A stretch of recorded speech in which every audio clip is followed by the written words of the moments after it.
Англичуудад William Shakespeare-ийн Romeo Julieta байдаг. Америкчуудад F. Scott Fitzgerald-ийн The Great Gatsby байдаг. Харин туркуудад Саба Хатын Алигийн Арьсан хүрэмтэй Мадонна хэмээх энэхүү зохиол байдаг. Өнөөдөр бид нар яг одоо Анкара хотноо Саба Хатын Алигийн 11 жилийн турш амьдарч исэн байшингийнх нь гадаа тэр байшингийнхэн доор байдаг номын дэлгүүрийн урд сууж байна. Өнөөдөр ярих ном бол Саба Хатын Али Арьсан хүрэмтэй Мадонна.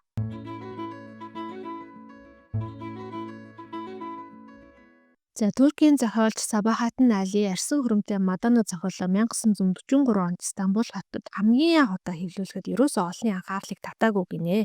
Гэхдээ хэдэн 10 жилийн дараа нэг хүнээс нөгөө хүнд, нэг найзаас нөгөө найздаа гар дамжуулан уншдаг, олонний хайрыг татсан ийм ном болж хувирсан. Саба Хатын Алигийн бусад зохиолыг шүтэн биширдэг хүмүүс ч гэсэндээ Арьсан хүрэмтэй Мадонна ерөөсөө тоодоггүй гинэ. Өсвөр насны охтуудад л таалагддаг нэг байдаг л нэг хайрын түүхтэй гэж үздэг.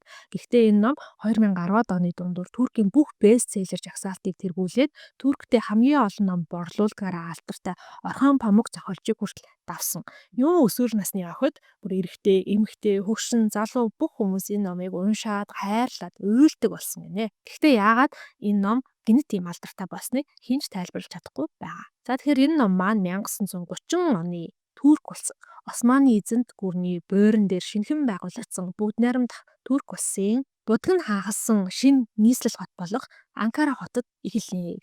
За би өөрөө Анкара хотод оюутан байсан болохоор энэ номыг уншихад заримдаа ингээд мэддэг газрууд гарч ирээд тэр тусмаа айгуу гоё сэтгэл татан байсан.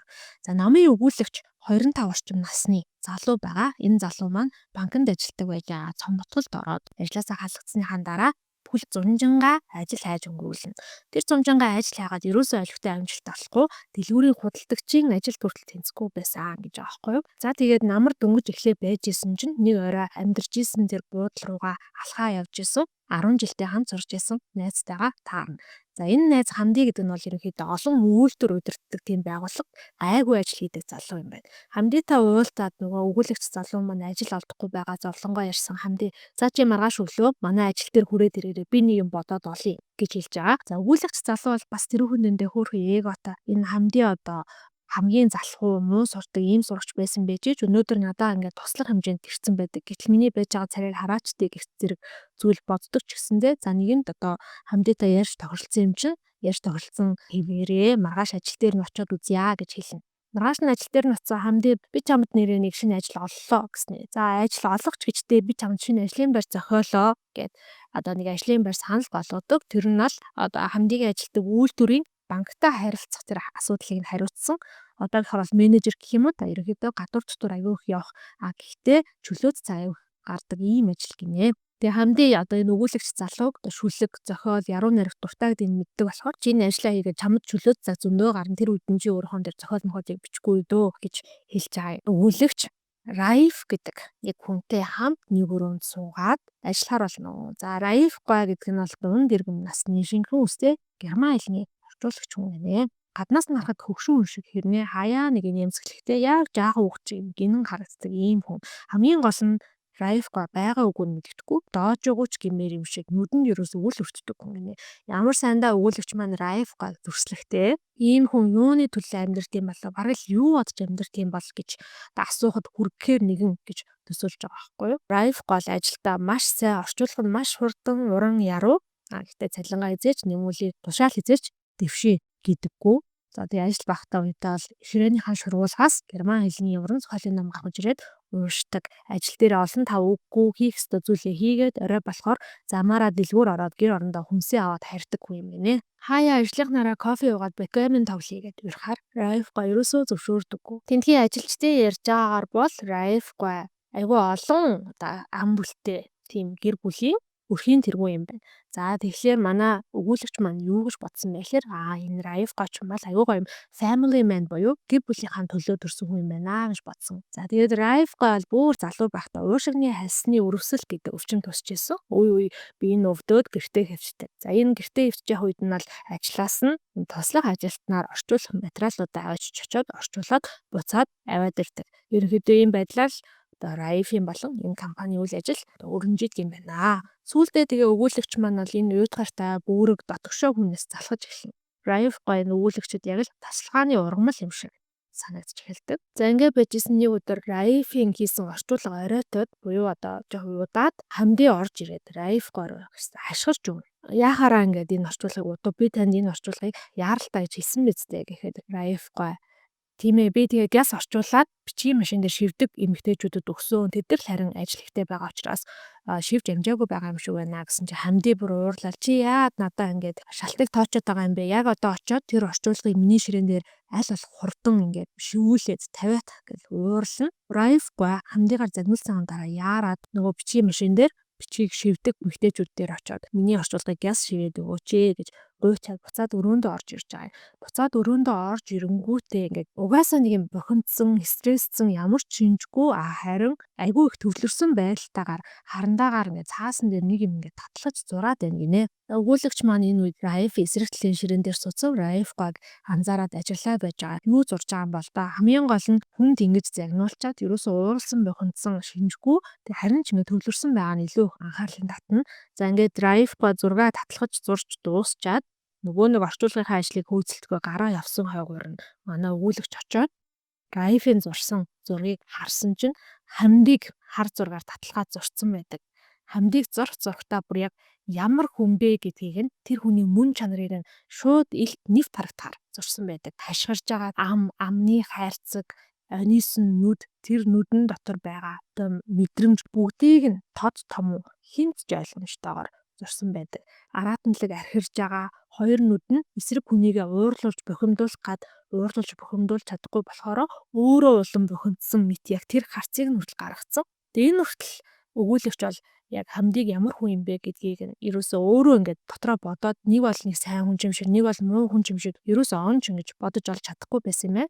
Тэгээ яг Раифгаа энэ зургийг харангуйтаа хамдыг нэрээ яг энэ зураг шиг хүн штэ гэдгийг нь олж мэдээд хүнийг ингэж нэвт шувт хардаг хүн бол тэ яавч энгийн хүн биш ээ. Энэ Раифгаа гэдэг яг өөрийгөө биднэрт харуулж байгаасаа тэс өөр хүн байна гэд Раифгааг таньж мэдэх одоо илүү дотносох тийм хүсэлт автдаг. Дараагийн удаад Раифгаг өвтгөд өгүүлэгч маань сайн дураараа би над орчуулах бичгийг чинь Раифгагийн тавьчаад өгчөө гэдэг хүсэлтийг гаргаад загтлыг авч өгөхөр болно. Дүн өвлийн хүйтнэр гэж байгаа байхгүй юу? Өгүүлэгч залуу маань намар нь энэ ажилд орсон. Нэг улирал өнгөрчжээ гэсэн. Дүн өвлийн хүйтнэр Анкара хотын бараг зах хүртэл нь явдаг гинэ. Эхлээд автобусаар яваад за дараа нь автобусны эцсийн бодол дээр буйнгуудаа эвдэрч бутарсан замаа нэг талгад өсөөл нэг талгад уруудаал ийс сайраг асасан хоосон талбайн голд хоёр давхар шар байшинг арай хийн олж очдог. За энэ хоёр давхар шар байшингийн нэг давхарт нь Раифгаа гэр бүлээрээ амьдарт юм байна. Очоод хонхыг нь дарсан чи 12 орчим насны охин хаалга тайлж өгөөд өгүүлэгчийг татгшоогоо урьж оруулж байгаа. Тэгсэн тэдний гэр нь ерөөсөө өгүүлэгчийн бодсноос тийс сүрсэн гинэ. Зочны өрөө тэр үүдний хонгил энэ нь бүгдээр амар гоё тансаг хос юм тавилгатай шин үнэтэй хевстэй за тэгэл нэг сервантаар нь дүүрэн алтан ирмэгтэй болор хундагтай өгүүлэгч маань зочны өрөөнд нь түр хүлээгээд байж исэн чинь нөгөө охин нэрвэж ирээд аав таныг өрөөндөө уулзъя гэж байна гэж хэлдэг. За тэгээ өгүүлэгч маань Раифийн хөвтөж байгаа өрөөнд орсон чинь бас л цочирд нөгөө нэг тансаг хос тавилгатай байсан зочны өрөө хонглын өрөөнөөс нь тэс өөр яг л энэ дотор байранд ч юм эсвэл имлэгт ингээд төмөр цагаан орыг нүүлээ тавьсан юм шиг. Тэгээ дээрэс нь охир эмих замбраагүй байсан гинэ. За ингээд эндээс өгүүлэгч маань юу гэж бодож байгаа юм бэхээр Раифгагийн ямар хүмүүстэй амьдралыг нь зөвхөн энэ хоёр өрөөнд ороод хараад мэдхэд ойлгомжтой юм байна. Энэ бол гаднаа гяланцэг, дотроо паланцэг хүмүүс юм байна гэж дүгндэг. За өгүүлэгч залуу маань тэгээд Раифгаагаас энэ сая танаа хаалга тайсан танаа охин уу тэрийг асуусан чинь Раифгаа гэр бүлийнхаа тухай товчхон ярьж өгнө. Эхнэртэй 2 охинтой, том охин нь лицейд буюу 16 орчим настай, бага охин нь сая хаалга тайлж өгсөн 12 настай охин. Тэгээ манайх гэртээ эхнэрийн дүү эмэгтэй. За эхнэрийн дүүгийн нөхөр болон тэдний одоо 2 хүүхэд 3 4 настай 2 жаа хүүхэдтэй. За тэгээ эхнэрийн 2 эрэгтэй дүүгээд нийт 10 амьдардаг гэж байгаа. Иймэрхүү нэг ойр зургийн яриа байжсэн чинь Раифгаа эхнэр нь орж ирээд чихэнд нь нэг юм хэлнэ. Раиф гэсэн миний халаасан дагаа гэсэн техник. Үгүй яах вэ тэр халаасан дагааг чи мэдчихлээ л да. Гэтэ хин явах юм бэ гэдэг байгаа байхгүй. Юу болсон юм бэ гэсэн нөгөө талханд явахгүй хэрэгтэй болжээ. Тэр Раифгаагүй саяны бага охиныг явуул та гэсэн ихнэр. Үгүй тэр жоохон юм чи яаж одоо ингээд харанхуй болсон хай талханд явуулах юм бэ өстө нэр талханд явуулахгүйгээ боллоо гэл ингээд жоохон үглээл байгаа. Эндээс бас энэ гэр бүлийн харилцааных нь нюансыг харуулж байгаа гэж би ойлгосон. Энэ яриаг сонсож суусан өгүүлэгч маань болохоор танаа эхнэрийн чи хоёр эрэгтэй дүү жоох юм уу? Бага насны хүүхдүүд идэх юм уу гэж асуусан чи үгүй ээ. Эхнэрийн хоёр эрэгтэй дүү ч ажил төрөл хийдэж штэ. Сургууль соёл огт төгсөөгүй. Гэхдээ эдийн засгийн яамд ажилтны хоёр юм байдаг гэд хэлж байгаа байхгүй. За ер нь ингээ өгүүлэгч яг Раиф Гуан энэ гэр бүлийн нөхцөл байдлыг нь харсныхаа дараа энэ хоёрны арай илүү дотн болно. Гэхдээ хизээч ерөөсө гүн гүнзгий сэдв рүү орохгүй дандаа л ойр зургийн юм ярина. Юмны үн яасыг хүсэж гинөө, анкарад амьдрах чи ямар ч үнэтэй юм дээ гэх мэтчлэн л зүйл ярьдаг. За ингээд үүнээс хойш Раиф Гуайг өвдснөөс хойш өгүүлэгч залуу нэг хид хідэн удаа Раиф Гуайч ядж яхад ойр ойрхон өвдөхийг хид хідэн удаа ингэж орчууд бичиг баримтыг нь авчирч өгснөөс хойш гэр бүлтэй нь илүү дотн танилцсан. Ер нь яг ямар шиг хүмүүс юу гэдгийг анзаарч харж байгаа юм. Раифийн том охин 16 настай, эхнэрийнх нь 2 эрэгтэй дүүд 15, 16 настай. Яг гуруулаа л нөгөө хоосон толгойтой өсвөр насныхан хүн бүхний шоолж инээгээл хэрэггүй ховж ив ярьдаг гинэ. Раиф Гуан эхнэрийн дүү эмэгтэй Ферхүндэ бол хоёр хүүхдээ харах, за чадвал хоёр хүүхдээ эгчтэй харуулад өөрөө гой дайшин зэмсүүд нүрээ будаад гадуур гарах зорилготой. Нөхөр нь эдийн засгийн яамд бас нэг хилцээний дарга хийдэг.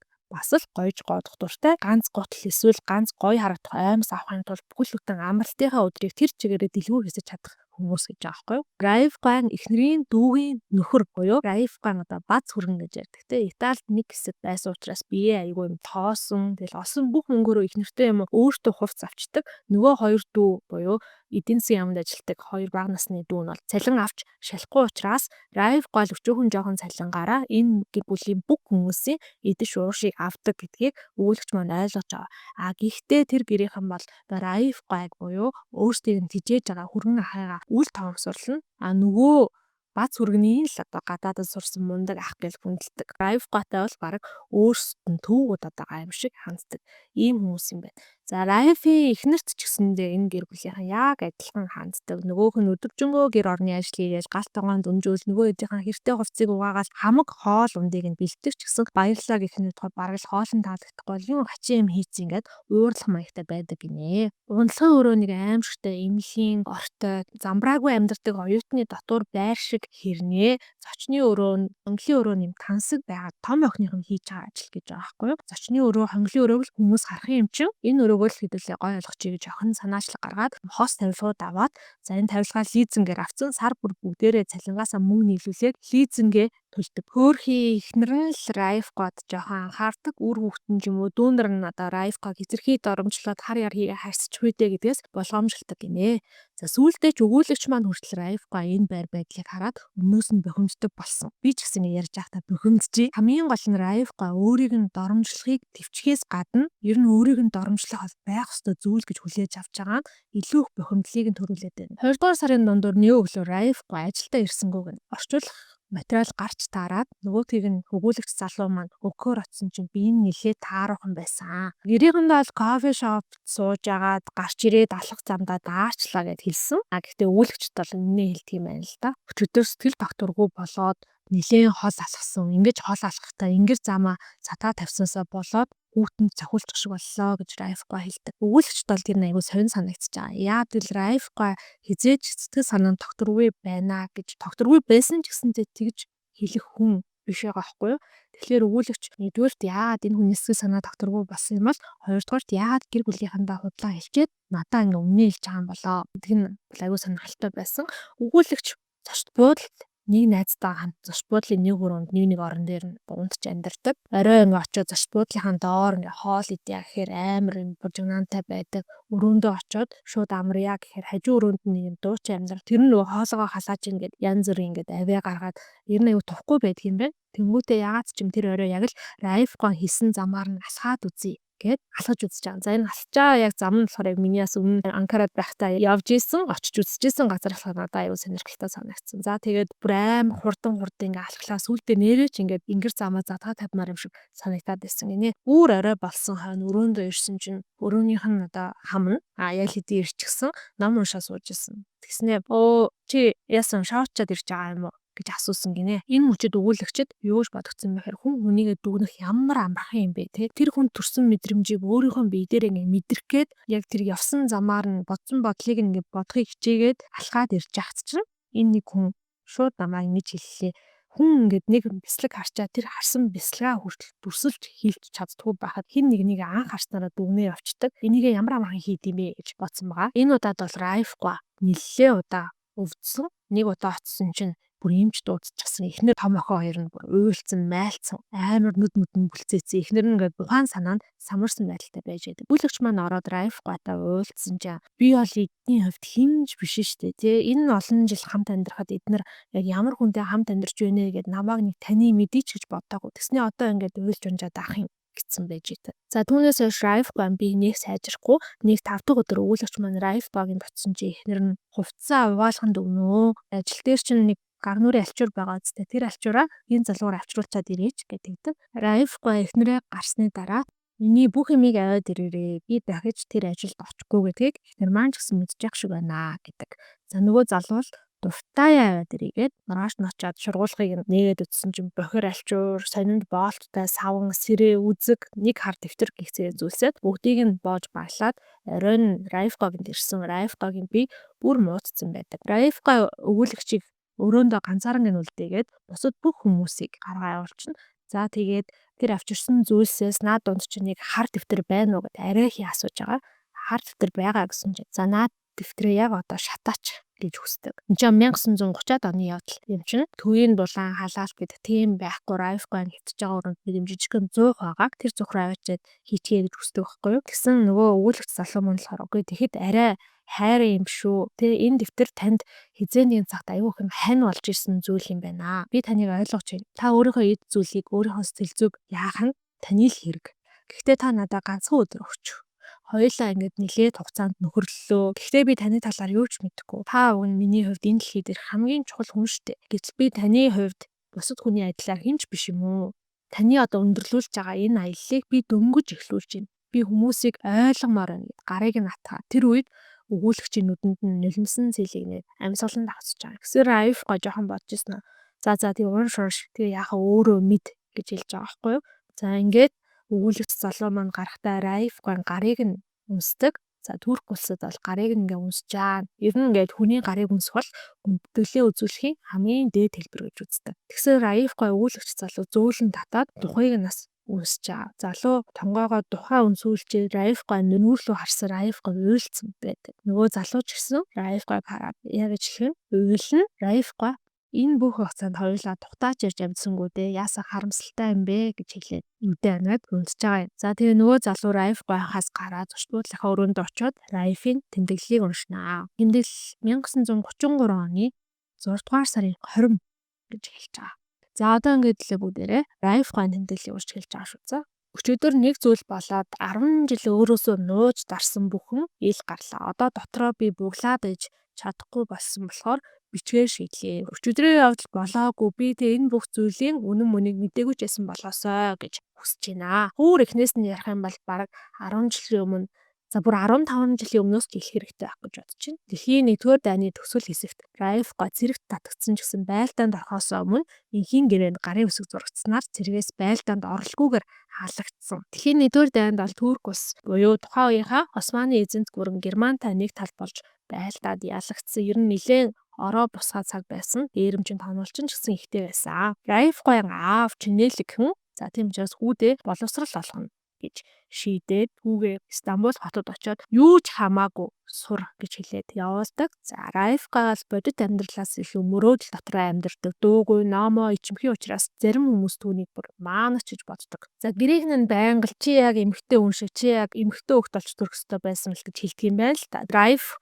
хүүхэд байхдаа залуу байхдаа хийх дуртай байсан зүйл нь юу юм бэ гэхээр энэ модны сүүдэрт очиод хэвтээд төсөөлтөө орох ундах байсан юм байна. Дээрээс нь ном маш их дуртай. Тухайн үед бол Александр Дюма, Жюль Верн за тэгэл нөгөө шофтер хүмүүс гэдэг том зохиолагч нь хүүхэд байхдаа л уншчихсан. Аавынхаа захиасаар Стамбулд очиод Стамбулын урлагийн академид ороод уран зургаар суралцаж эхэлнэ. Уран зургаар суралцаж эхэлсний дараа юуг ойлгосон бэхээр зураг бол өөрийгөө илэрхийлдэг урлаг юм байна. Гэтэл Райф өөрийгөө илэрхийлэх нь байтугай бусдад ингээд нээж харуулахыг өөрийнхөө нэгэн хэсгийг ч гэсэн үзүүлэхийг хүсдэггүй болохоор тэгсгээд уран зургаараа хичээлээ болсон, хичээхэж болсон. Гэтээ Стамбулаас хараагүй Стамбулын гудамжийг метрлээд явж исэн чинь ааваас нь зайхтал ирж байгаа. Тухайн үеийн Германд инфляц маш өндөр байгаа учраас гадаадуудад ер нь хайтайхан амьдрах боломжтой байгаа юм байна. Чи очоод Германд luxury савнгийн үйлдвэрт гоё үнэртэй савн яаж хийдэг аргыг сураад ир гэж хэлдэг. Яагаад ингэж байгаа юм бэ гэхээр аав нь өөрөө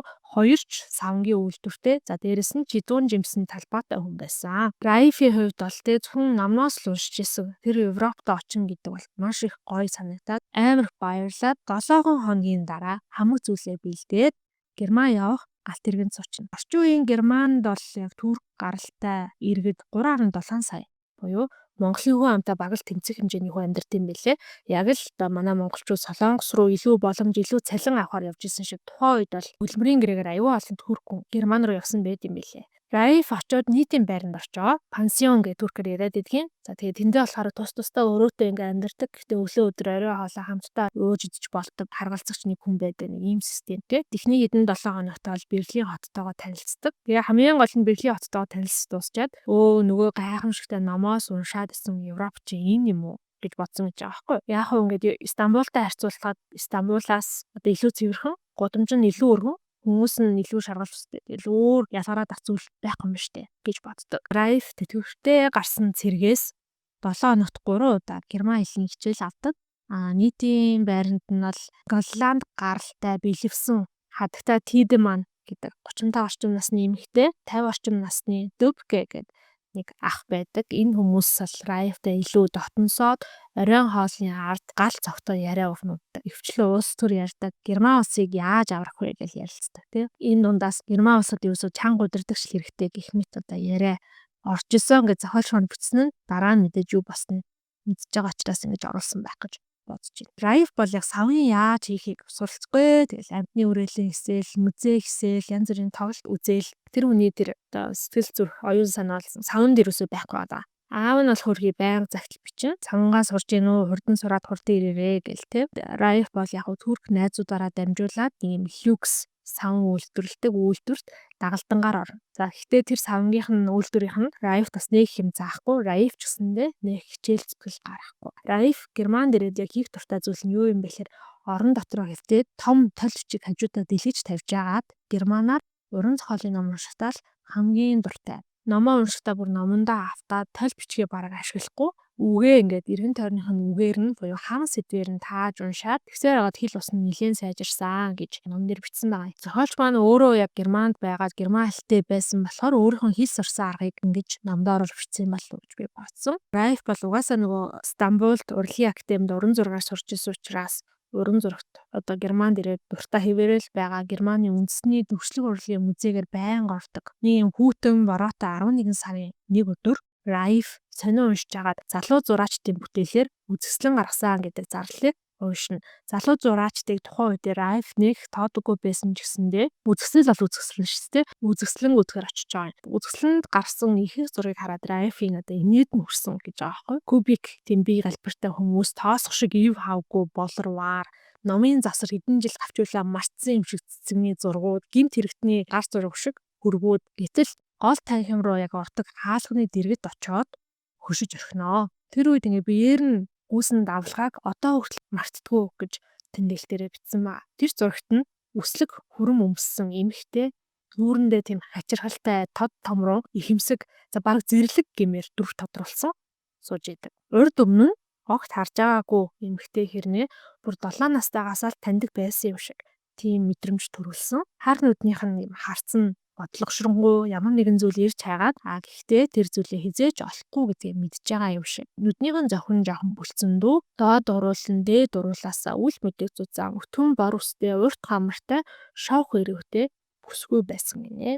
Райф үзэсгэлэнгийн каталогоос тэр зурагтай хуудсыг гялт дэлгээ харсан чинь Мария Пудер өөрийн хөрөг гэд биччихсэн байлаа. За энэхүү номыг Сабахатын Али яг өөрийнхөө амьдралаас үнэхээр оюутан үедээ танилцж исэн эмэгтэйгээс сэтгэлэн бичсэн гэж үздэг юм байлээ. 1907 онд хүчин суларсан нуруу унаж буй Османы эзэнт гүрэнд төрсөн Сабахатын Али залуу байхдаа үнэхээр Берлин рүү суралцахаар явж исэн. Тэндээ 1 жил хагас болоод ирэхдээ тэс өөр хүмэд басан байдаг гэж ярьдаг. За Чимдаан дөрөн номтой Туркэд эргэж ирээд 10 жилийн хүүхдүүдэд герман хэл зааж авах үедээ хамгийн анх удаа аавын хаалга татсан. Үүний шалтгаан сурагчдынхаа тархийг болохгүй бодол санаагаар хорсон гэдэг шалтгаан байсан. Судлагдсныхаа дараа өөр нэгэн хотод очоод үргэлжлүүлэн багшлах болсон ч гэсэндээ энэ удаа Бүүд найрамдах Турк улсыг үндэслэн байгуулагч Ататүркийг шүүмжилсэн шүлэг уншсан гэдэг шалтгаанаар дахин хоригдсон.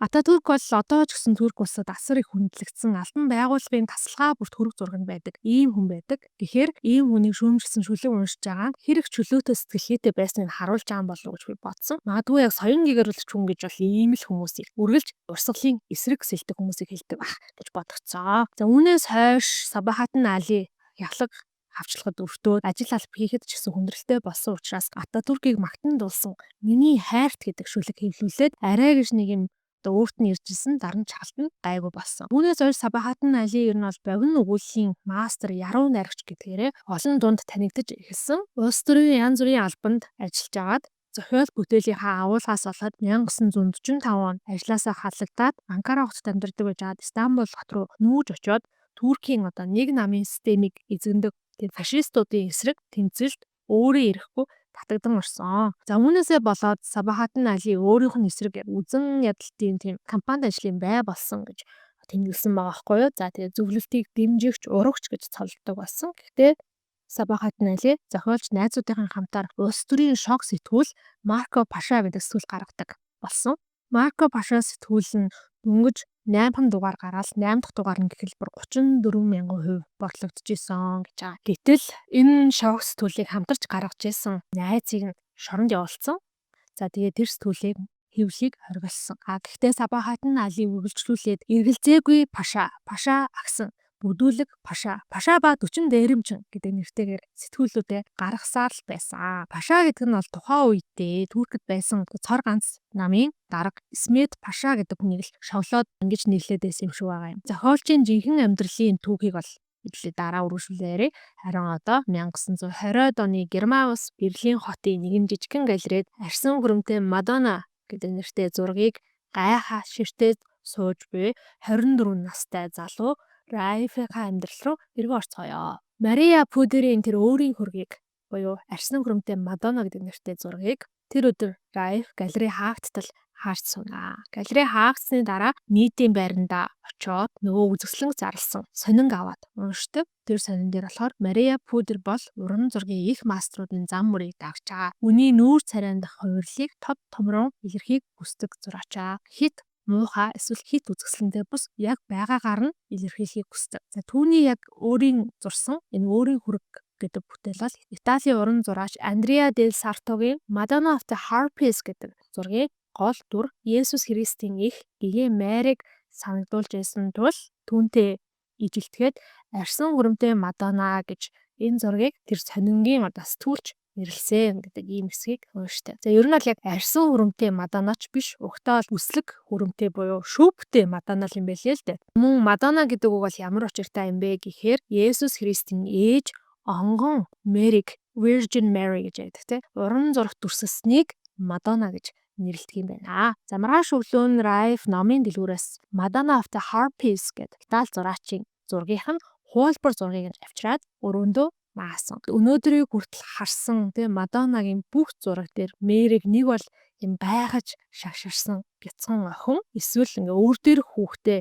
асардаг тийм асрагч юм шиг сэтгэл төрүүлэхээр зурсан байдаг гинэ. Гэтэл ганц энэ зурган дээр л яг л бодож сурсан. Хэрхэн амьдрахаа өөрөө шийдэж чаддаг. Амьдралын мөн чанарыг таниад бүр ингээ амьдралаас жоохон дургуулж эхэлсэн. Нас бие төрсөн. Өөрийгөө олсон жинхэнэ эмэгтэй юм шиг зурсан гэж Раиф тайлбарсан байна. Нөгөө үзэсгэлэндээ очоод арьсан хөрөмтэй Мадонна гэдэг зургийг харснаа гинэд нэг зүйлийг ойлгож байгаа. Тэр нь юу юм бэ гэхээр энэ эмэгтэй чинь бодит хүн юм биш дээ. Яг нэг ухаарангуутай амар хайц мэдэрсэн гэж аахгүй. Энэ зураг дээр эмэгтэйтэй нүүр тулаад уулзвал яг ямар байх бол гэж бодхоор л зүрхэнд нь айдас төрөөд байсан гинэ. Раиф хэдийгээр 24-наас хүрсэн ч гэсэндээ эмэгтэй хүнтэй харилцаж байсан бүр ямар ч туршлага авахгүй. Хэрвээ хэнийг эмэгтэй хүн таалагдвал шууд л зогцчихдаг. За үйл хөдлөл үгээрээ ч юм уу санамсаргүй байдлаар жинхэнэ сэтгэлээ илэрхийлсэн байх вэ гэдгээс бүтлээ айдаггүй юм байна. Өсвөр насндаа бүр ээж рүүгэж эцэлж харж чаддгүй байсан гинэ. Гэхдээ Гэхдээ зураг дээрх эмэгтэй нүдрүү ингээд хараад л баймар байсан учраас өдөр болгон галерей дээр очиод зургийн эсрэг талд байрлуулсан вандан сандал дээр суугаад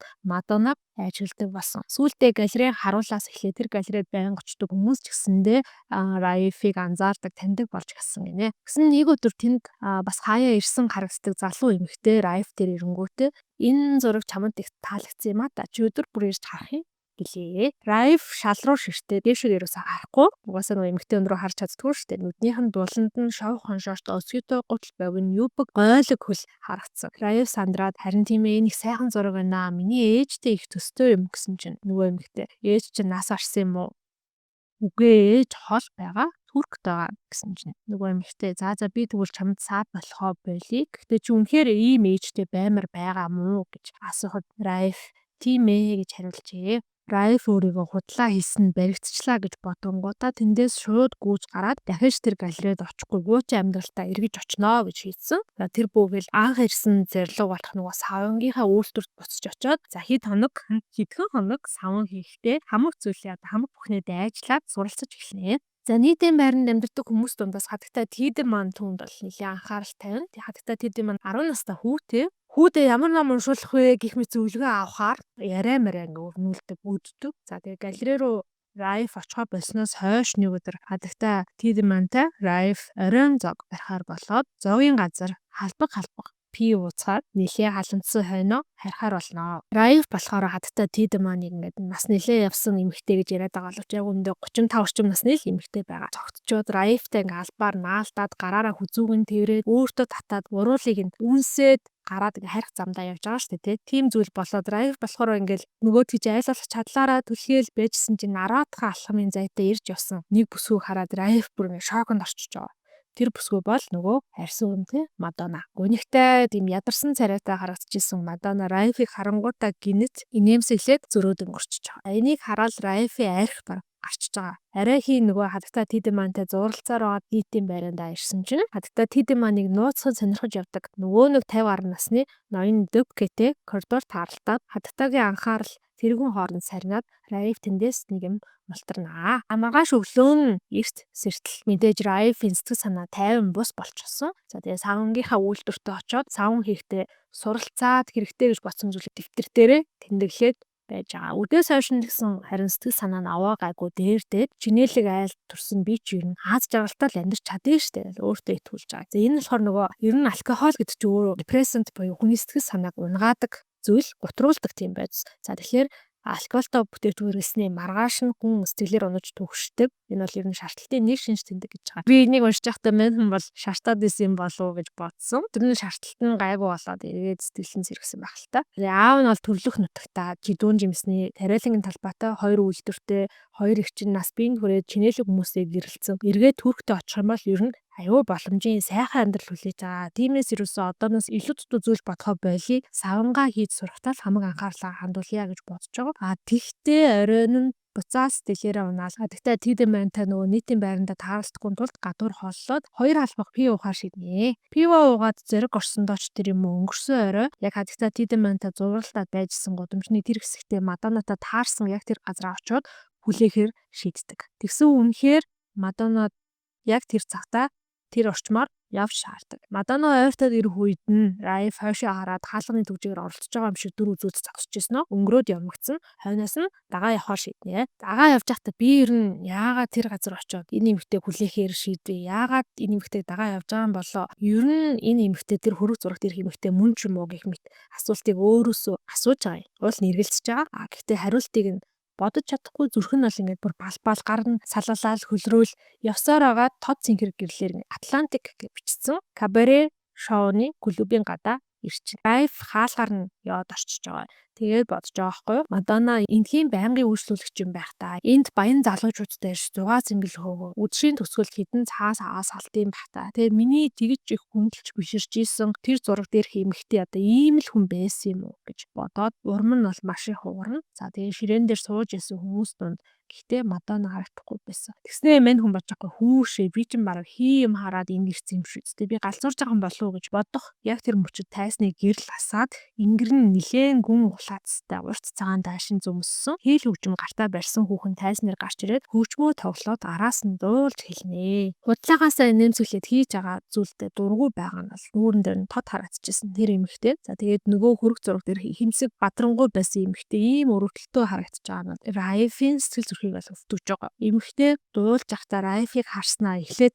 царайнд нь бол мэдээж гайхсан дүр тодорно. Дараа нь болохоор эртний танилтайгаа мэдлж байгаа юм шиг дулаахан харцаа харнаа. Тоглолт дууссаны дараа эмэгтэй Райфийг явчихгүй гэж сандарсан юм шиг гоёлын дайшин заач солилгүй Райфийн ширээн дээр хурч ирээд чи надад уурлаг юм уу гэж асуухт нь дуу хоол нь аюу танил сонсож байсан. Райф ч юм болохоор нөгөө аюу романтик сэтгэлтэй хүн учраас энэ надад бараг л хувь тавилангаар би энэ эмэгтэй дүү надад ингэж танил сонсогдож чинь бодож байгаа байхгүй юу? Би яаж чамд уурлах вүлээ гэж асуусан чинь нөгөө бүсгүй чинь зөрүүлээд ээж чинь чам руу захиа бичиж байгаа юу гэж асуухт нь энэ нөгөө галерейд таарсан галерейд яриа өдөр тасан морьхон өвгтэй бүсгүй юм бэ штэ гэж таньж байгаа юм. За тэгээд нөгөө эмэгтэй бол өөрөө ч гэсэн тэр галерейд тогтмол очдог өөрийнх нь хөрөг зургийн өмнө хостуулсан мэт суугаад исэн залууг холоос ажиглаж агаад нэг өдөр яриа өдгөр очиод бүтлгүүцэн тухайгаа ярьсан. Эмэгтэй тэгээд Райфийн гараас сатаад хоёулаа найзууд болох уу би чамайг 20 хоног ажигласан чи бусдаас аюу өөр юм бэлээ. Тийм болохоор хоёулаа сайн найз болж чадах байхаа гэж хэлэхэд Райф нөгөө эмэгтэй рүү гайхаж хараад хэлэх үггүй л байгаа юм л та. Гэтэл нөгөө эмэгтэй үргэлжлүүлээд чи гэхдээ бусад ирчүүд шиг миний ярианаас нэг зүйл бити бодорой. Би угаасаа юм нээлттэй хүн.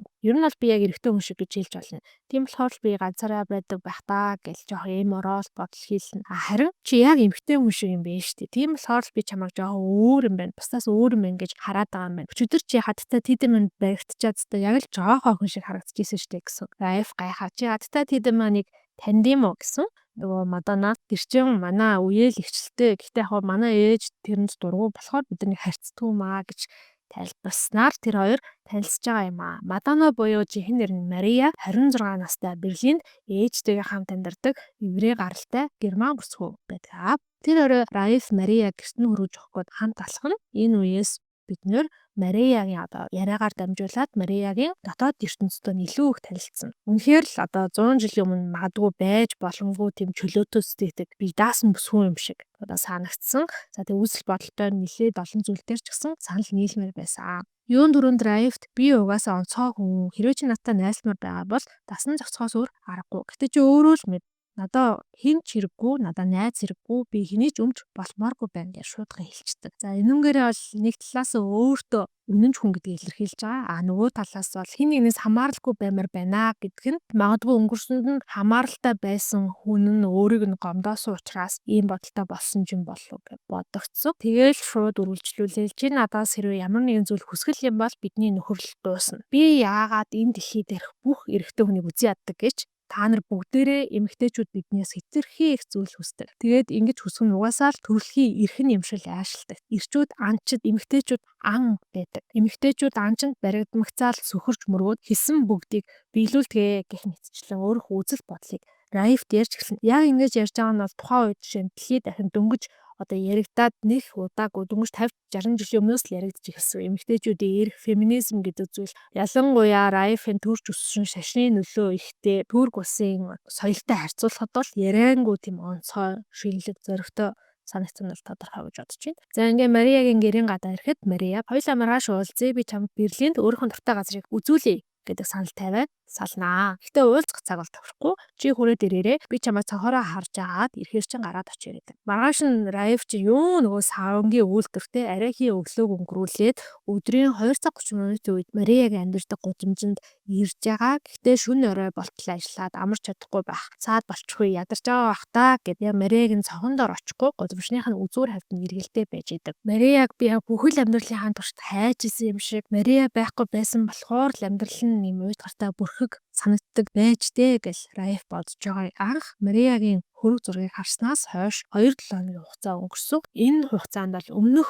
бүх амьдралаасаа илүү их амьдарсан юм шиг тэгж санагддаг. Бүх насаараа хүнээс бодол мэдрэмжээ нууж ирсэн. Харин одоо бол Марияд хамаг бүхнээ дэлгээд ярахад бэлэн байгаа. Арай гэж энэ амьдралд эцэст нь өөрийг нь олох хүнийг олсон юм шиг санагддаг. Ингээ Райф иймэрхүү зүйл бодоод Мариагийн гудамжныхаа үзүүрээр эргэлдээд байжсэн чинь 15 цаг 30 минут үед Мария гарч ирнэ. Гудамжны үзүүрт эргэлдэх Райфыг цонхон дээрээсээ арай гэж харж хараад тэгээ чи яагаад ингэж оройтж ирсэн юм бэ гэсэн. Райф за би яг үндэ цагийн өмнө ирсэн юм аа. Чамд саадлахыг хүсэв гэсэн чинь өө тийм үү би чамайг цаг 30 минут хүлээсэн штэ гэд Райфыг суугатаад алхаж эхэлж байгаа. За нилээд алхсны дараа ботаникийн цэцэрлэг түрээлэн дээр нь Мария би энд ирэхээр их айгүй дуртай. Гэхдээ энд ирэх болгоно л миний өрөвдөх сэтгэл төрөөд байдаг. Энэ бүх ургамал мод бутыг хитгэн хүнд л харуулах гад бүр төрлөх хөрс шорооноос нь салгаад энд авчирч суулгасан нь миний өвөг дээдсийг санагдуулаад байд юм аа. Би байгалыг маш их хүндэлдэг, маш их шүтдэг гэж ярьж байгаа. Мария еврей гаралтай гэж дээр дурдсан. Тэгэхээр еврей үндэстний 2000 жилийн туршид нутаг орноосоо хөөгдсөн их оронгүй явсан зовлон ингэж зүүрлэж Мария ярьж байгаа байхгүй. Тэгэхээр үүнээс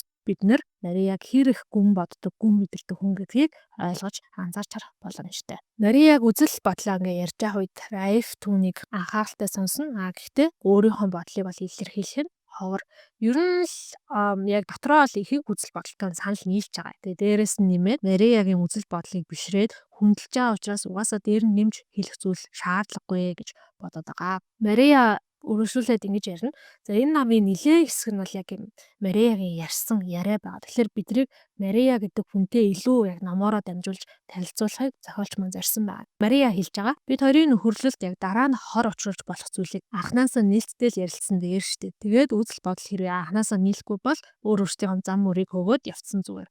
Амьдралын мөн чанар бол угаасаа л ганцаардл. Харин хүмүүс харилцаагаа анханасаа худал хуурмуудээр үүсгээд хин нэгэнд өөрийнхөө зарим нэг талыг л харуулдаг. Бусад хэсгийг нь нөгөө хүн нь өөрийнх нь хүсэж байгаагаар төсөөлчдөг. Гэтэл тэр төсөөлөл нь нэг л өдөр бодит байдалтай зөрчилдөөд нөгөө хүн чинь урам нь ураад уяа ганцаглаад зогцождөг. Хэрвээ анханасаа бүгд чин үннээрээ байвал дараа нь хэний ч урам хугарч хинч хувь тавилан зүхгүй штэ гэж хэлж байгаа надад маш үнэн санагцсан. Үргэлжлүүлээд бас хин нэг өрөвдөх гэдэг зүйл байдаг. Хүн зөвхөн өөрийгөө л өрөвдөж явах хэрэгтэй. Хин нэг өрөвдөж гинэ гэдэг чинь тэр хүн өөрийгөө өрөвдөж байгаа хүнээсээ дээгүр үнэлж гинэ л гэсэн үг.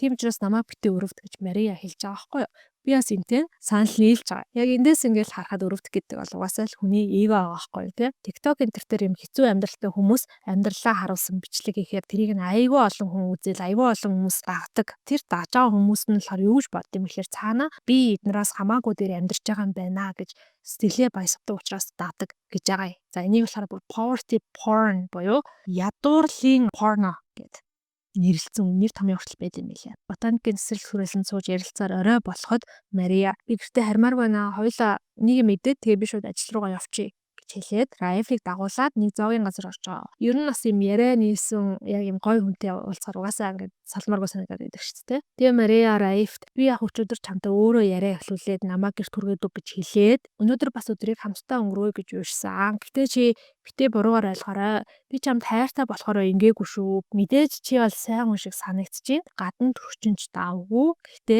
надад ингэ чамтай ярихад гоё учраас би чамтай найзлахыг хүсэж байна. Би хизээч эрэгтэй хүнийг угаасаа хайрлаж чадахгүй. Тэгэхээр хэрвээ чи надад хайртай болчих юм бол би чамтай найзлах чадахгүй гэж хэлэхэд Райф чи анханасаа бүх болцлоо тавьж игэлсэн. Тэгэхээр би бол чиний тавьж байгаа бүх болцлыг чинь зөвшөөрнө гэж хэлж байгаа байхгүй. Тэгсэн Мария наа ч юм биш яг эрэгтэй хүний гаргадаг үйлдэл. Би ингээд чамд таалагдахгүй юу гэдгээ тоохгүйгээр яг өөрөөр л байгаа. Харин эмэгтэй хүний идэхгүй байдлаас надад ерөөсө таалагддаг. Ирчүүд биднийг найрдаг, бид нар найрагддаг, та нар биднийг хөөдөг, бид нар найрагддаг.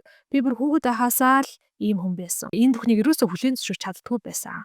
Намайг баг байхад аав минь өнгөрөөд би 7 настайгаас эхлээд бүхнийг удирдлагадаа авсан. Ээжтэй хоёр хувилхнаа байдаг байсан учраас хинч биднийг хөөдөг, бид нар хөөгддөг, бидрийг найрдаг тийм зүйл болж байгаагүй. Тийм учраас магадгүй би ийм зантай болсон байхаа гэж ярьж агаад. За би ер нь ийм л хүндээ. Тэгээд чи өөрөө л шийдвэрээ гаргахгүй. Чи миний найз болмоор байна уу гэсэн чинь Райф яриаг ингээд сонсохтай гайхаад нилээж яснаа. Өнгөрсөнд болсон чиний амьдрал тохиолдож үйл явдлуудаас болоод чи хүмүүст өөрийгөө ингэж тайлбарладаг болсон байхаа. Харин надаа юу ч тайлбарлах шаардлагагүй. Хоёулаа энэ бүх зүйлийг мартъя. Бидний нөхөрлөл яг байглаасаа цаанаасаа яаж өрнөхийг харъя. Би ч гэсэн угаасаа чамтай адилхан байгальбартай байгалыг хүндэлдэг, байгалыг биширдэг. Миний төрсөн нутаг бол энэ дэлхийн одоо хамгийн үзэсгэлэнтэй газруудын нэг гэж байгаа юм. За уншиж байгаа надад бол энэ хэсгүүд, энэ гарч байгаа үзэл бодол тэгэл нэгнэ гэсэн хүндэл бүх зүйл нь маш их таалагдсан. Нэрээ бид нар яагаад нэг нэгнтэйгээ ийм шулуун шудрах чим үнээрээ байж болдгүй юм бэ? Яагаад нэг нэгээ яг ингээд үзэл бодолтой байгаагаар нь хүлээж авч болтгүй юм те? Хэрвээ хүлээн зөвшөөрч чадахгүй байгаа бол нөгөө хүнийхээ сэтгэлийг бодоод ч юм уу эсвэл угаасаа л амьдрал ийм байдаг гэдэг одоо үзэл бодлосоо болоод хурамч харилцаа үүсгээд наанаа ингээ хамт гоё байгаа юм шиг. Гэхдээ цаанаа уулзаж дуусаад өөр хүнд муулдаг ч юм уу. Ийм харилцаанууд, ийм нөхөрлөлүүд үүсгээд байгаа юм. Анханасаа л ингээл нээлттэй байх ямар гоё юм бэ гэдэг бодлууд бол төрж исэн. Тэр өдрөөс эхлээд Райф, Мария хоёр өдөр бүр уулздаг болсон. Мария өвчтөө ээжийг асрахын тулд яах аргагүй мөнгө олохын тулд клубд дуулдаг. Тэр ажилд бол амар дуугүй хүсэл мөрөөдөл нь бол уран зураач болох. Гэхдээ жилдээ нэг ганц 2 зураг зураад мөнгө олох боломжгүй учраас л энэ ажлыг хийдгээ гэж ярьсан. Тэр хоёр хамтдаа Берлиний том жижиг шинэ хуучин бүх галерей, бүх музейг үзэж дуусгадаг. Райф өглөөний цагаараа савнгийн үйлдвэртээ суралцаад Мария оройн цагаар клубтээ дуулна. Хаяа тэд ингээ хамтдаа дөөр үздэг. Гэхдээ Мария ийм сайхан урлагийг үзсний дараа клубт очиж дуулахаар өөрийгөө амар хямдханаар мэдрээд байна гэсэн учраас дөөрөө үзэхээ болно. Тэр хоёр нэг нэгнээсээ юугаач нуухгүй бодол санаанд бүх зүйлээ ярилцсан. Райф ч гэсэн Марияг илүү ингээ дотн таньж эхэлдэг. Мариягийн ааш зам бол нилээд хуйрамдгаа. Зарим өдөр хүүтэн хүндээ, зарим өдөр ирч хүчээр дүрэг, зарим өдөр Райфтаа сэтгэн жаач юм шиг, зарим өдөр болохоор эргээд лингийн найзууд болж хууртай. Ийм зантай. Райф арьсан хурамтай Мадана гэдэг зургийг 11 сарын 1 хүүтэн өдөр олж харсан гэж том дээр гардаг. 12 сарын сүүлээр Мариягийн ээж сар гарны дараа Мариягийн ээж Праг руу очоод тэнд байдаг хамаатнуудаа уулзахаар шийднэ. Мария шинэ жилийн баярыг мэдээж ямар ч утгагүй хэрэггүй зүйл шинэ жил гэдэг бол хүмүүсийн л зохиосон юу ч өөрчлөгддөггүй болохоор тэмдэглэх шаардлагагүй баяраа гэж үздэг. Гэхдээ 12 сарын 31-ний орой юу ч болсон юм мэдэхгүй Мария одоо Райфыг хамт орой ол идэ хамт бүжиглэе гэж одоо урьснаа. Тэр хоёр орой хоол идэхээр болно. Орой хоолны үеэр Мария нэлээд шампанск уугаад согтоод Райфыг бас шампанскаараа жоохон шахнаа. Мариягийн сэтгэл санаа жоохон тиймэрхүү байгаа нь бол яг ойлгомжтой байсан. Он солигдсны дараа тэр хоёрын хоол идчихсэн зооён газар нь бүр яг клуб шиг болоод амар олон хүмүүс босоод бүжиглээд бүжигнэлтад эхлэх үед Мария би нэг ариун цэврийн өрөө орчоод ирээ гэж хэлснээр бараг 15 минутын хугацаанд алга болчихж байгаа. Райф сүүлдээ санаан зовоо тэр хоёр Марияг нэлээд хайгаад олоогүй бас арай ч үгүй байлгүүдээ гэд гадаа гараад харсан чинь нөгөөх нь бод налчихсан. Бүгдий ч гэсэн нэмэн дайрцтай зогсожоо. Берлиний өвөл хэдийгээр Монголын өвөл шиг хүүтэн биш ч гэсэндээ бас цас ортог хэмжээний сэрвхэн шүү дээ. Райф уурлаа чи одоо өвдөх гээ юу гэд арьсан хөрмийг нь авчирч өгөөд согтсон Марияг гэрлүү нүргэхээр явнаа. Байшингийнхан гадаа алхасаар ирэхэд Мария найгаад хаалгуудаа онгойлгож чадхааргүй согтсон байсан болохоор Райф түлхүүрийг халааснаас нь аваад хаалгыг нь онгойлгоод өтгшөө оруулсан. Райф Марияг оруулж өчөө гах гэсэн чинь Мария гараас нь татаад орныхоо хөлд суулгаад хоёулаа ч өстой гоё байлаа шүү те. Аюу гоё баяраа тэндээ хэллээ чи уурлаад байгаа мó гэж жоо асуугаад тэгээ байжснаа нүдээ айнаад хөмсгөө зангидаад хэсэг бодол хэлнэ. Тэгээд Райф би чамд хайртай. Би нэрээ яаж чамайг хайрлахгүй чадах вүлээ гэж хэлээд Райфыг өөр рүүгээ татаад нүүр нүд хүмсч эхэлнэ. За тэгээд цаашаага нэмэх 18. Маргааш нь Райф дөрүүлж ирээд хөдөлгөөсөж яагаад бодол болоод хэвтэн. Мария юу гэх болоо. Анх бид хоёрын ярьж тохиролцсноос өөр зүйл болцсон. Цаашид яах бол гэх мэт бодол дарагдаад. Ер нь бол сэтгэл нь нэлээд төвшөөд хэвтэж байгаа юм. Мария сэрснээ нэг л хүүтэн хүндээ. Миний би яг өвдөд байна. Нуруу өвдөд байна гэснээр найз минь хоёулаа ер нь яах нь вэ? Би чамд хайртай гэж хэлсэн. Гэтэ хэлсэн шигээ би чамайг яг одоо хайрлаж чадахгүй байна. Би чамайг хайрлахгүй. Харин ч надаас авах зүйлээ авцсан. Одоо жаргалтай байгаа зү. Бид хоёр биеэрээ хамгийн их ойртлог гэхдээ сэтгэлээрээ хамгийн их холтчоод байна. Би өчигдөр орой энэ өрөөнд орж ирэхдээ бүх зүйл өөрчлөгдөх байх гэсэн асар их итгэл үнэмшилтэй хүлээлттэй байсан. Харин одоо юу ч өөрчлөгдөхгүй байна гэдгийг мэдрээд гонигтай байна гэж хэлж байгаа. Надад төрсөн бодол юу вэ гэхээр Мариягийн дотор бол сэтгэлд нь юм асуудал байгаа, шаналл байгаа. Тэгээд энэ шаналлыг нь хайр дурлал тэр дундаа Райфтай үүсгэсэн харилцаагаа дараагийн төвшөнд аваачих нь туслана гэж бодсон. Гэтээ мэдээж ээжидийн юм шиг тэр сэтгэлдээ мэдэрдэг зовлон шаналлыг нэг хүн, нэг харилцаа алга болгож чадахгүй шүү дээ, тий. Тэнгүүд энэ харилцаа, энэ хүн бол яг миний асуудлыг шийдэх зүйл, тэр шийдэл нь миний хүлээж хүсэж исэн зүйл биш юм байна гэдгийг ойлгонгуудаа өөрөөсөө түлхэж байгаа юм шиг санагдсан. Ер нь бол яг Марияг сэтгэл готролтой гэж хэлэхэд бол хэцүү. Гэхдээ энэ хүнд ямар нэг юм сэтгэл зүйн асуудал байгаа дотроо маш их шаналж авдаг, тий. Тодорхой хэмжээний травматай ч ажиллаж болох бах. За тэгээ хүн л юм чинь мэдээж тэр шаналлаа басахыг бүр болж өгөл байхгүй болохыг хүсэн шүү дээ. Энэ ч гэсэн аз жаргалтай хойг хүснэ. Тэгмүүд Раифта танилцаад за нэгдүгээр санаа зовхгүйгээр шүүмжлүүлэхгүйгээр гэх юм уу уулзж ярих боломжтой болсон. Хоёрдугаарт нь болохоор хайрлж дурлаад эхэлсэн чинь сэтгэлийнхэн шанал нь тэр хүн зураг мартагнаад хэлж байгаа. Тэгэнгүүт нь энэ миний хайж авсан хүн юм байна. Энэ миний аврал юм байна гэж бодсон ч юм уу те. Тэгээ цаашаага улам их зүйл хүлээгээд байсан. Гэсэн чинь мэдээж юу ч өөрчлөгдөхгүй болонгууд сэтгэл нь сонирн болсон гэж бол би ойлгосон. Гэхдээ хүн бүр яг энийг өөр өөрөөр ойлгох гэж би бодож байна. Та бүхэн бас юу гэж ойлгосноо сэтгэл хэсэгт бичжүүлтээгээрээ. Би тэгээд яг энэ талаар бусдын бодлыг, та бүхний бодлыг сонсохыг гоё харилцан яриа өрнөлийг бол маш их хүсэж байгаа шүү.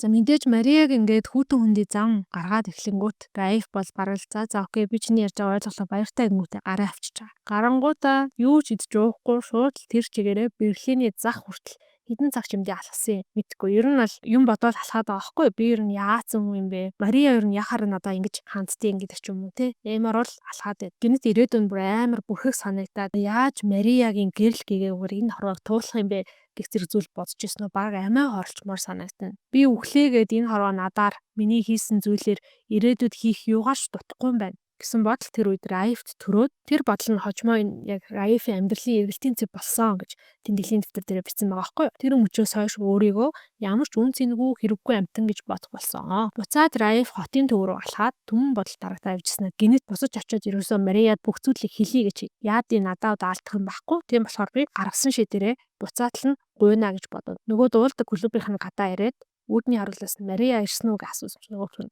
ирээгүй байгаа гэдэг. За ингээд Мария клубийнх нь гадаа хүлээн гэсэн Мария ирэхгүй тэр өдрөө. Дараагийн 3 өдөр нь бас клубийнх нь гадаа хүлээсэн гэсэн Мария ирээгүй. 5 өдөр Мария ирээгүй. 5 өдөр клубийнх нь гадаа хүлээгээд ирэхгүй болохоор нь клуб руу нустаа асуусан чинь Мария өвчтөө гэд ажилласаа чөлөө авсан штэ гэж байгаа. Мань хүн сандраад гэрлүүн гүйжчихэд хаалган тавчсан чинь хаалган хинж онгойлохгүй. Сүүлдээ бүр балбаад эхэлсэн чинь хөршин гарч ирээд чи ч одоо яах гээд байгаа юм бэ гэд. Энд амьдардаг хүн яасан болоо гэсэн чи наад хүн чинь хүнд өвдөөд ээж нь байхгүй асарч хамгаалах хүн байхгүй болохоор инглик төрсөн штэ гэж хэлж байгаа. Ямар өвчин нуссан бол гэсэн. Тэрийг би мэдэхгүй байна.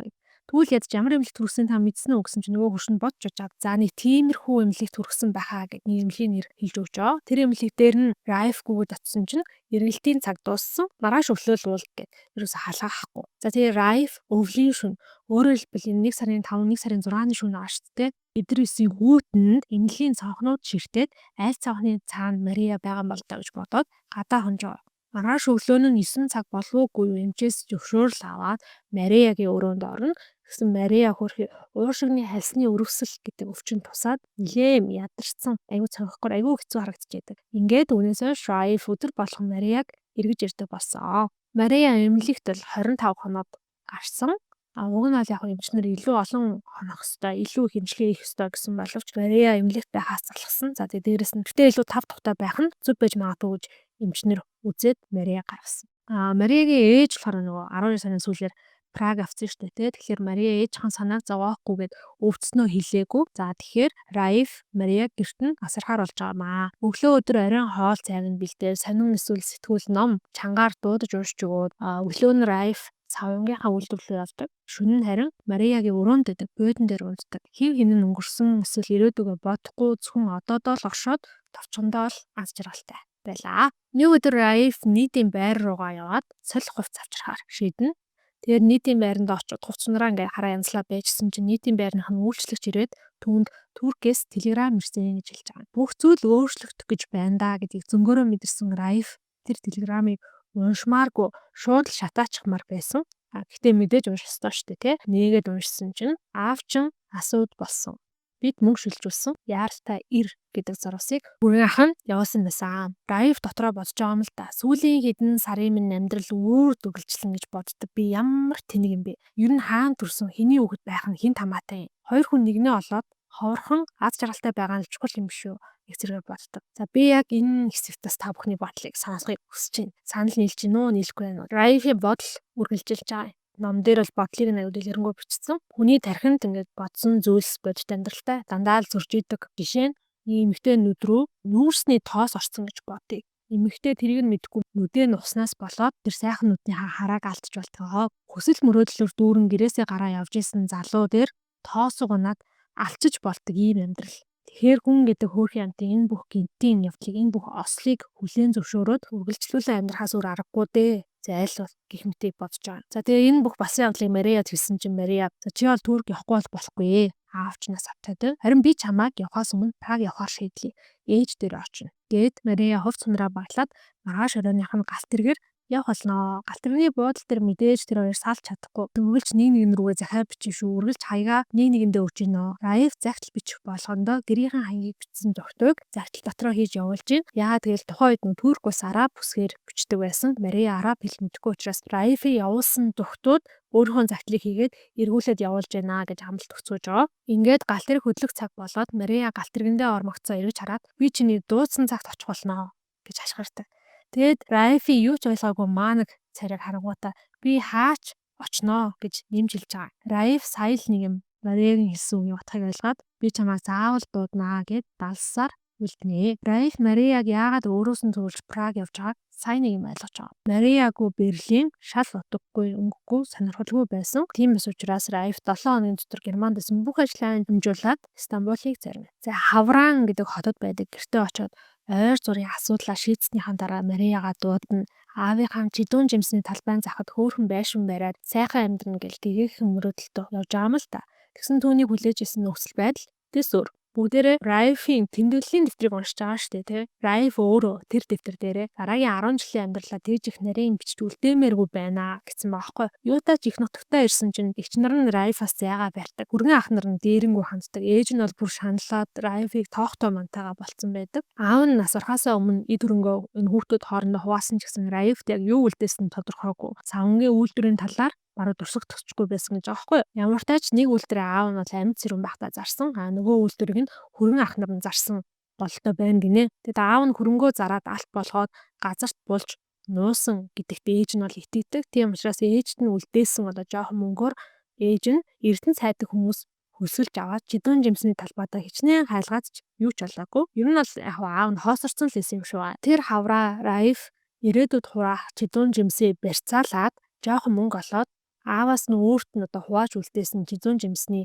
талбайд жидүүн жимс тариад намар нь хурааж аваад тэрийгэ зараад олсон мөнгөөрөө гэрээд очиулаад Марияга дууднаа гэдэг зорилго тавьж байгаа. Аз золоход гэх юм уу одоо Райфт бол аавынх нь 8 өрөө байшин өвлөгдөж ирсэн. За тэгсэн гайтай юм шиг аав нь хүүдээ жидүүн жимсний талбайхаа хамгийн захад хамгийн үржил шимгүү хэсгийг нь үлдээсэн байна гэж байгаа байхгүй. Мэдээж яалаа гэж тийм багт те нөгөө хоёр хүрэг ах нь хор утгасан байж таарна штэ. За ямар тач гэсэн олсон жоохон мөнгөөр бол гэртээ үнэтэй тавилга. За тэгээл нөгөө усан дор шивтээ ваан энэ төр авсан чинь гэрийнх нь энэ Райф ямар тэнийг юм бэ мөнгөгүй юм байж тавилга авлаа гэж шоолж исэн гэж гардаг. За энэ хооронд бол Мариятайгаа загтлаар харилцаар л байгаа. Райфыг Турк дэргэж ирээд сар басны дараа Мария бол ээжтэйгээ буцаад Берлинд очсон юм байна. Тэр 100 Мариагаас нэг хачирхалтай загтал ирсэн гинэ. Тэр загталд Райф хэлэх маш сайхан мэдээ байна. Гэхдээ хоёулаа Туркт очоод нүрээ харж уулзаараа хэлье гэсэн байсан.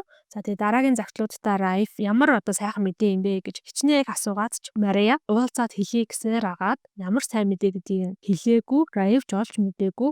Бүр ингээд 10 жилийн хугацаа одоо өнгөрсөн гэж байна. За тэр жилийн 10 сард Райф за одоо л хайртай хүнээ дуудаж авчръя гэж захиа явуулсан гэсэн. Мариагаас захиа ирлгүй 20 гаруй хонсон. Райф үгийн готрон үзэлтэй эмо хүн болохоор сэтгэл нь гүн шаналлалд автж байгаа штэ. Угаасаа сүүлийн хэдэн сар Мариагаас ирэх загтал цөөрөөд байсан. Ирсэн цөөхөн загтал нь ч гэсэндээ нэг дургуухан битсэн юм шиг санагдаад идэг болтмсэн байна л та. Тэгээ хариу ирэхгүй болохоор нь Райф хэд хэдэн загтал араараас нь явуулчаад хариу ирэхгүй болохоор нь буугаад өгсөн.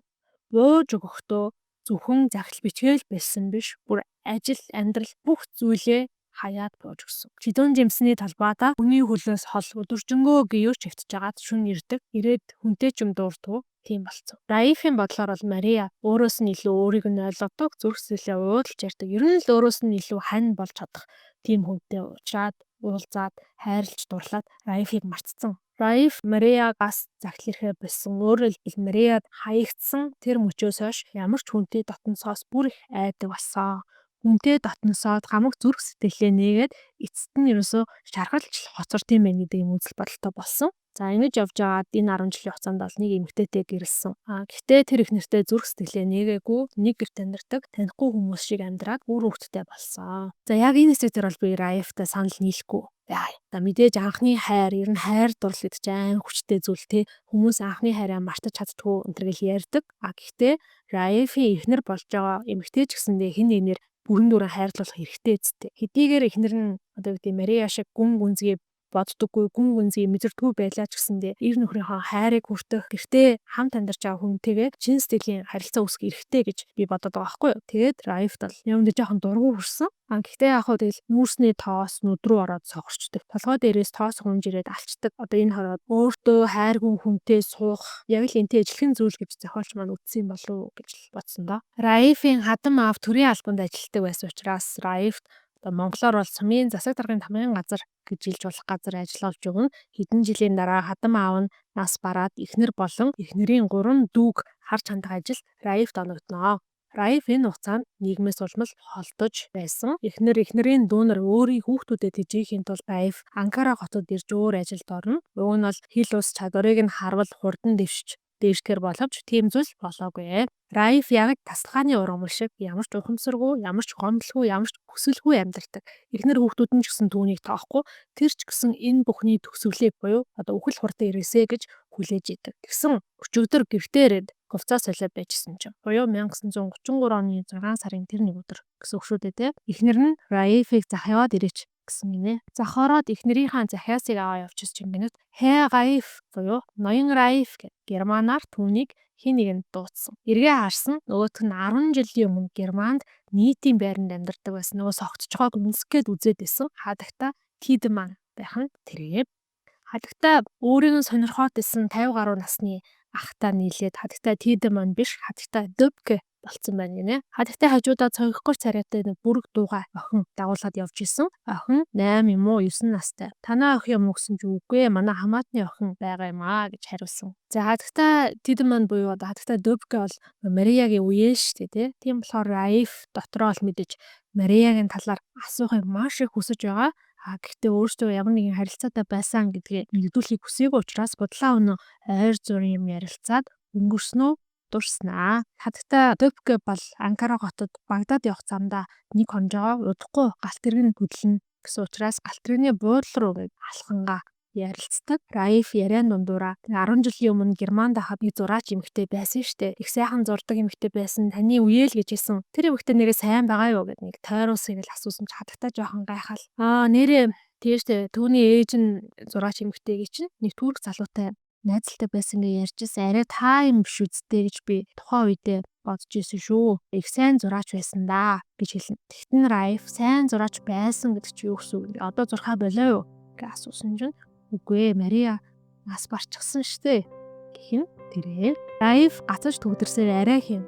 Тийм үү ямар харамсалтай юм бэ танд гүн эмгэнэл илэрхийлье гэхэд хадагтай баярлалаа. Гэхдээ Мария өнгөрөөд 10 жил болж гинөө. Тийм болохоор одоо ч тэр гуниг шаналл арт тоцорчтэй. Гэхдээ та Мариягийг сонирхоод ах шиг байна. Би танд Мариягийн талаар гялс яриад үе. Галт тэрэг минь хөдлөг цагт бараг болчлоо гэж хэлж байгаа. За тэгээ өргөлжлүүлээд тэр жил Мария ээжтэйгээ хамт Прагт байж байгаад Берлинд ирсэн байхад нэг таарсан. Тэгсэн их л ядруу харагдчихсан. Би ч нэлээд турчсан байсан. Би энэ жоохон эвөөрхэд янз бүрийн шинж тэмдэг илрээд харна. Ээжтэйгээ хамт эмчид очиод үзүүлсэн чинь жирэмсэн болсноо мэдсэн байлээ. Мария энэ мэдээг сонсоод маш их баярлсан. Гэхдээ хүүхдийнхээ аавыг хэн гэдгийг хэнд ч хэлээгүй. Ээж нь бүр хэлүүлэх гэж нэлээд гуйсан гэж байсан. Жирэмсний сүүлийн саруудад Мариягийн эрүүл мэнд нэлээд муудаж, эмчнэр хүүхдийг нь авахгүй болохгүй гэсэн чигсэн Мария зөвшөөрөөгүй. Түркт нэлээд төгсөн үедээ гинэт Мариягийн бие муудаад ухаан нь орон гарan байсан гэсэн. Эмчнэр хүүхдийг нь 9 минут төвлөж чадсан ч гэсэн Мария ойрхон давтамжтайгаар таталт өгсөөр байгаа команд ороод команд орсноосоо 7 хоногийн дараа нас орсон. Мария хүүхдийнхээ аавыг хэн болохыг эцсийн мөч хүртлээр нуусан. Ер нь ч өөрийгөө өхөн гэж юусоо бодоогүй. Энэ бүхний даван туулсныхаа дараа хүүхдийнхээ аав ийм зүйл болсон гэд хэлвэл тэр их гайхамдаа гэж ярьж исэн юм лээ.